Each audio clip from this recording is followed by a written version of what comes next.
Il aura suffi d'un geste pour que le monde retienne son souffle. On est en 1993, à Washington, au cœur de ce qu'on appellera peut-être la fin d'une guerre, le début d'une paix. Personne ne le sait encore, mais ce qu'on sait pour l'instant, c'est que tout est prêt. Le décor est planté, la pelouse de la Maison Blanche est impeccable. Les caméras sont là, les micros ouverts, et le monde entier regarde. Sur la pelouse, 3 hommes, Clinton, Rabin, Arafat. Clinton sourit, c'est son moment. Il l'a révisé pendant des heures, mais même lui sait qu'à chaque instant, tout peut déraper. Rabin est là, costume gris, mâchoire serrée. Raide comme un soldat, il n'a rien d'un diplomate. Il n'a pas l'habitude de tendre la main. Il est venu pour le faire parce qu'il le faut. En face, Arafat. Le kéfier est impeccable, l'uniforme repassé. Mais son regard lui trahit un doute. Il sait que cette poignée de main va faire le tour du monde, qu'elle va diviser, qu'elle va lui coûter quelque chose, peut-être même une partie de lui-même. Ils ne se regardent pas, enfin pas encore.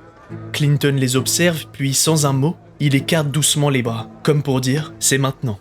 Alors Rabin avance d'un pas sans hésiter. Arafat bouge à son tour, plus lentement. Ils s'approchent l'un de l'autre, leurs yeux ne se croisent pas, le silence est total. Et puis, ils se serrent la main. Pas longtemps, hein, juste ce qu'il faut. Une pression sèche, une seconde, peut-être 2.